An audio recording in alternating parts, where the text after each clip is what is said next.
lo muntu bathi kuthiwa uphakela umthakathi wakhona useduze kushoda kancane ukuthi so ashona uzoshona lo muntu.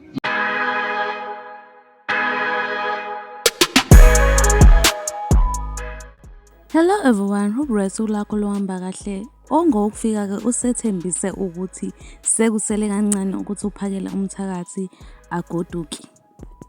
Asazi ukuthi ufuna ukuthi akwenze yena lokho ngezandla zakhe noma uzothumela inkabi zakhe ukuthi zizokwenza lokho noma uzothumela imoya yakhe nezilwane zakhe ukuthi ziyoshayena. Uphakela umthakathi but okwamanje ke asike sambini inkosi yami somlalela ke ukuthi uthini. Lo muntu bathi kuthiwa uphakela umthakathi wakhona useduze kushoda kancane ukuthi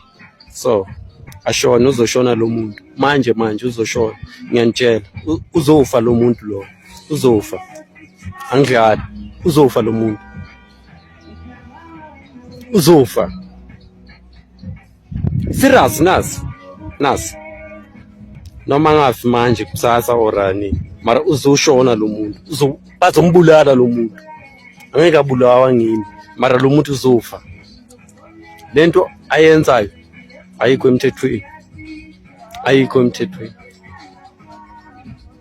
noma ningathini lento ayenza ayikho le okay manje eKZN kuyavalwa izitolo yini nani uvaliwe konke ubani uzovula le tolo lezi ubani uzovula uyovula yena unani yena lenje ayinalutho lo yena nethi nina nethi nithanda izinto niyabona nithanda izinto uyabona emadoda yekela ukulandela lo muntu uyanikhohlisa lo muntu nabo abantu balahlekelwa umsebenzi manje ngiyanitshela abaningi balahlekelwa umsebenzi manje thina sithini siyajabula hey watu noma ningayenza lento le thina sizoba khona la namanje sikhona la niyabona namanje sikhona la nizosenza lutho mina noma ninganifuna kanjani nifuna ukungibulala or ninivalela funani ilocation yami ngizonikeza ilocation yami anginandaba nawe uphakela umthakathi wena uyinja noma singabasomi mina nawe angikusavi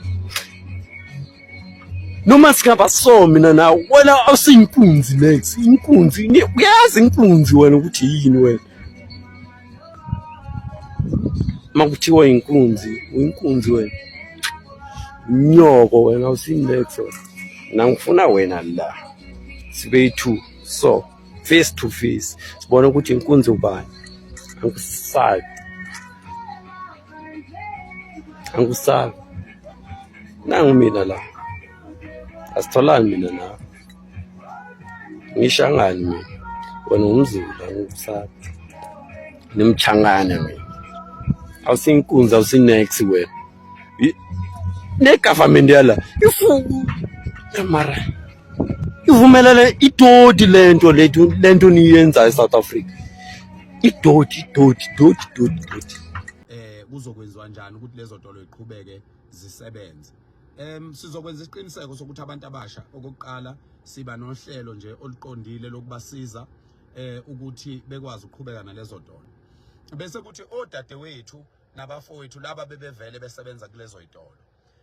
ibona bazoqhubeka babe ngabanikazi balezo izitolo kodwa sizoyibheka ngoba phela siyazi ukuthi abantu bakithi ipolitiki yabenza bangakwazi ukubambisana babulala lo moya wokubambisana ngakho ke sicela ukusho ukuthi siniqinisekise sininike ithemba lokuthi zonke lezi izitolo ezilapha emakhaya nalezi izitolo ezilapha emadolobheni esithi ayivale zizovula isebenze. Okwesibili umyalezo esubhekise kulaba occasion care okuyibona abakade benikeza laba abantu bokufika impahla yokuthi bekwazi ukusebenza kulezi izitolo sizocela ukuthi labo occasion care beqhubeke benikeze ke laba balapha eSouth Africa ke manje esizobasiza kuzoba no association weyiphaza shop ozovulwa manje hayi labo association abahlangene nosopolitiki nezigebengu benze ngazuthi basiza ama-South Africans kanti bayithathela nje imali kulabo abantu bokufika. Okay everyone, sivala la i-video namhlanje sibeka unqi. I really hope to enjoyile i-video namhlanje. If you enjoyile, make sure ukuthi smash lo like button, uphinde smash nalo subscribe button, and mina ke will see you in the next video. Bye.